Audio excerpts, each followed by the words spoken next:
Pak Pendeta, kalau semuanya sama, Pak Pendeta percaya sama, kenapa nggak Pendeta masuk ke Islam aja Pak Pendeta? Kan sama. Iya sama, sebetulnya sama aja. Cuman saya senangnya Kristen karena babi masih enak.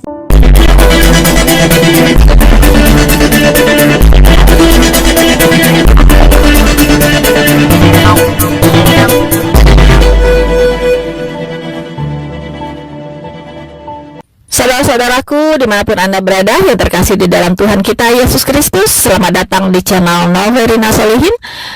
Sekiranya channel ini bisa memberkati Anda semua dengan video-video edukasi, apologetika, dan penginjilan yang ditujukan untuk membangun iman kita sebagai orang-orang percaya, dan juga memberikan pengetahuan Alkitabiah tentang firman Tuhan yang boleh kita pakai untuk mempertanggungjawabkan iman kita kepada setiap orang yang memintanya, seperti yang diperintahkan oleh Alkitab.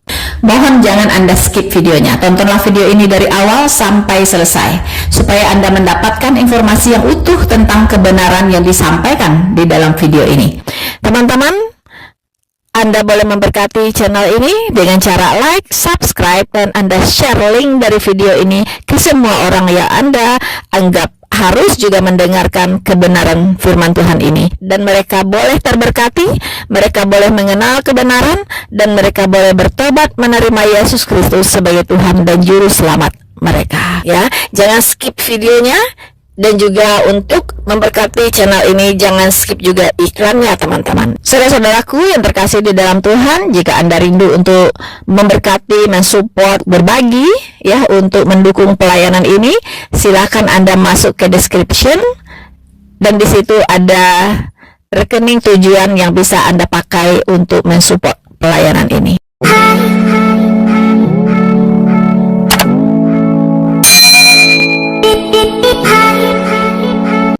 Pendeta Gilbert di hadapan jemaat lain, di podcast lain. Agama mengajarkan moral dan perbuatan yang baik, tapi kekristenan berbeda karena kekristenan menawarkan juru selamat. Makanya selalu saya bilang, nabi boleh banyak, agama boleh banyak, rasul boleh banyak, juru selamat hanyalah Yesus Kristus Tuhan. Itulah keindahan hidup Kristen. Karena kalau bicara nabi, semua agama punya nabi. Yang membedakan kekristenan dengan agama, kekristenan punya juru selamat. Dengan tegas di hadapan jemaatnya, Pendeta Gilbert mengatakan bahwa kekristenan berbeda dengan yang lain karena kekristenan punya juru selamat. Namun ketegasan ini hilang ketika dia diwawancara di podcastnya Dr. Richard Lee. Simak ini. Al-Quran itu apa sih? Ada Taurat, ada Injil, ada Zabur, ada Mazmur, kan begitu. Nah itu kan semua kan adanya di Alkitab, gitu kan. Jadi peraturan-peraturan, makanya orang Muslim masuk rumah orang Advent bisa makan apa saja. Karena dia nggak mungkin ada babi, nggak mungkin ada udang yang hidup di dua alam dan lain-lain, nggak mungkin, gitu. Karena itu nggak boleh, gitu. Jadi intinya bahwa semuanya itu menuju ke sama, cuman kembali penafsirannya. Kenapa misalnya mesti buka sepatu? Kenapa mesti pakai yang sederhana? Karena buat dia itulah yang terbaik. Pak Pendeta, kalau semuanya sama, Pak Pendeta percaya sama, kenapa nggak Pendeta masuk ke Islam aja Pak Pendeta? Kan sama. Iya sama, sebetulnya sama aja. Cuman saya senangnya Kristen karena babi masih enak buat saya, gitu. Di hadapan Richard Lee, Pendeta Gilbert mengakui bahwa semua agama sama saja. Parahnya lagi, alasan Pendeta Gilbert tidak mau berpindah agama hanya karena babi. Bukan karena kekristenan punya juru selamat sama seperti apa yang dia khotbahkan di hadapan jemaatnya. Ada apa dengan Pendeta Gilbert?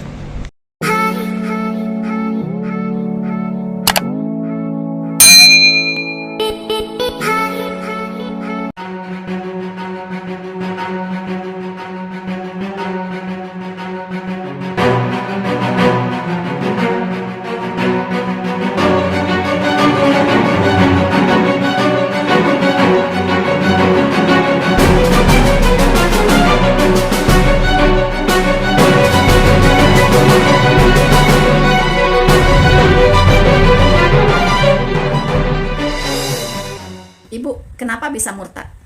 Nah, ini semacam kesaksian iman ya, teman-teman, kesaksian iman. Saya adalah dari Sumatera Barat ya, dari Minangkabau ya. Khususnya dari kota Payakumbuh. Ya, mungkin di sini ada orang Payakumbuh yang menonton. Hai. Ya. Payakumbuh. Ya, itu salah satu kota di Sumatera Barat ya. Nah, Mengapa saya bisa mengenal Kristus? Itu dimulai sejak saya remaja. Ya. Seorang remaja kelas 2 SMA, ya kan, mengajukan pertanyaan di dalam otaknya, pertanyaan yang sangat-sangat sederhana. Ya, sangat sederhana. Waktu itu yang saya pergumulkan adalah mengapa ada banyak agama di dunia ini? Sementara Tuhan itu Esa. Apakah Tuhan ini membuat begitu banyak agama? Apakah Tuhan dari semua agama itu sama? Kalau Tuhannya sama, kok ajarannya beda-beda? Begitu kan? Kenapa dari Tuhan yang Esa itu beda-beda ajarannya? Begitu.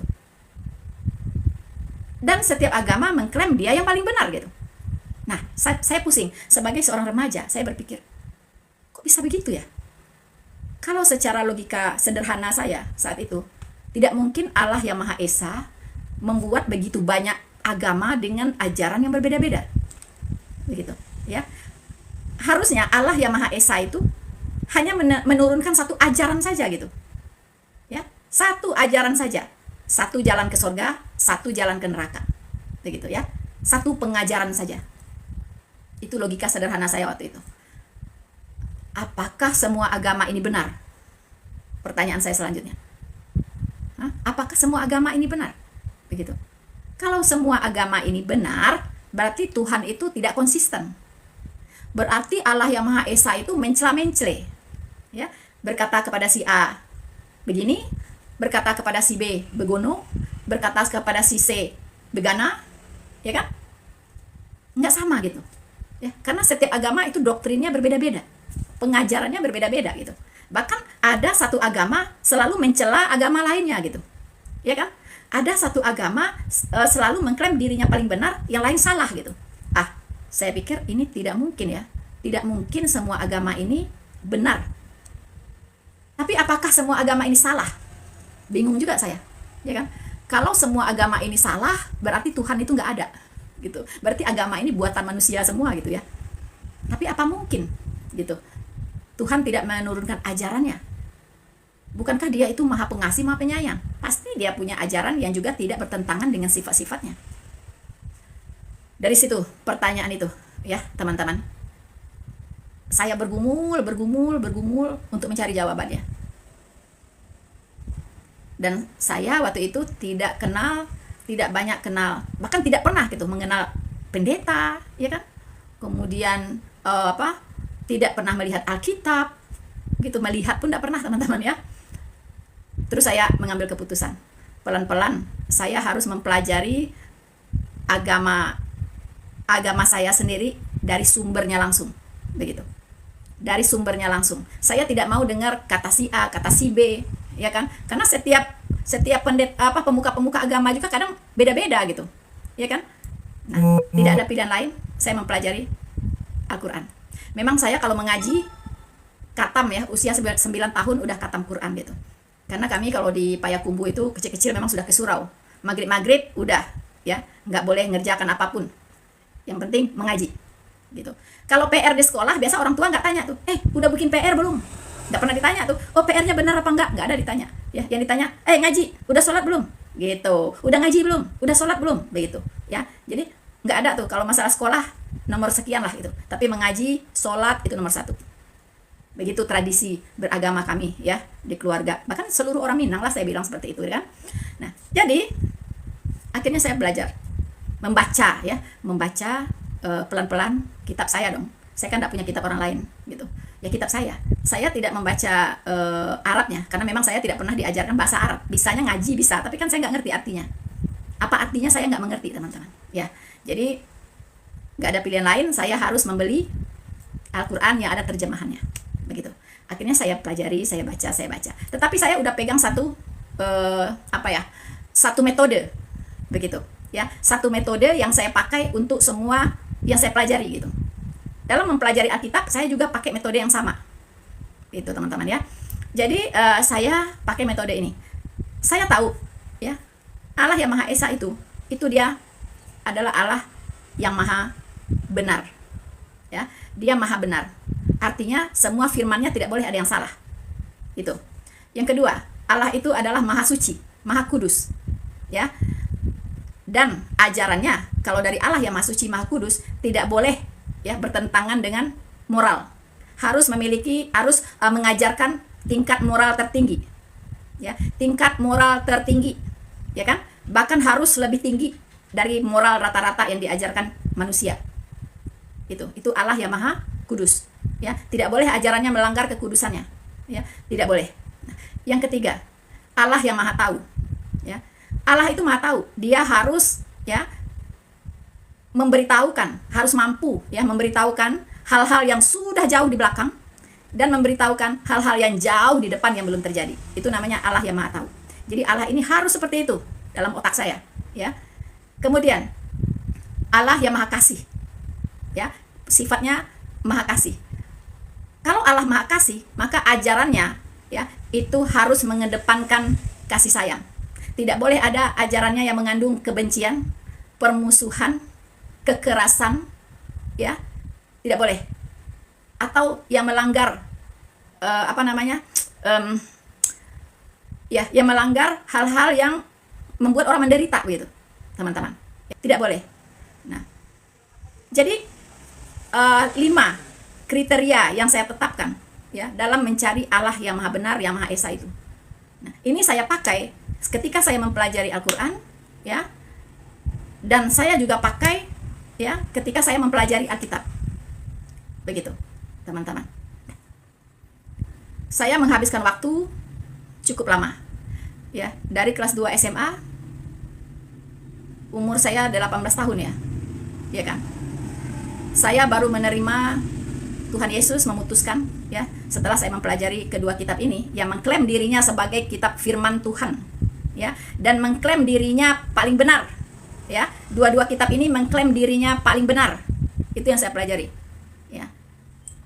Nah, dan tahun 2003, bayangkan tahun 2003 di saat usia saya 40 tahun, 2004 di saat usia saya 40 tahun.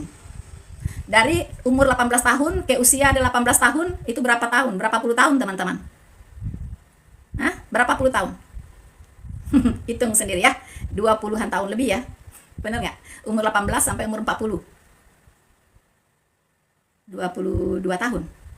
Nah, selama itu saya mempelajari ya, dua kitab ini. Begitu. Bukan seperti membalik telapak tangan.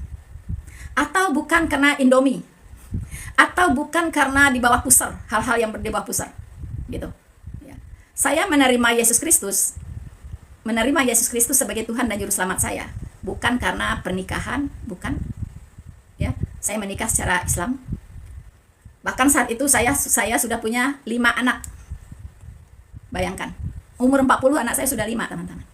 Ya. Nah, back sedikit ke belakang. Mengapa saya memutuskan menjadi seorang Kristen? Karena 5 kriteria tadi saya temukan di dalam Alkitab. Ya. Saya menemukannya dalam sosok Allah yang ada di Alkitab. Jadi, mau tidak mau, saya harus menjatuhkan pilihan apapun harga yang harus saya bayar.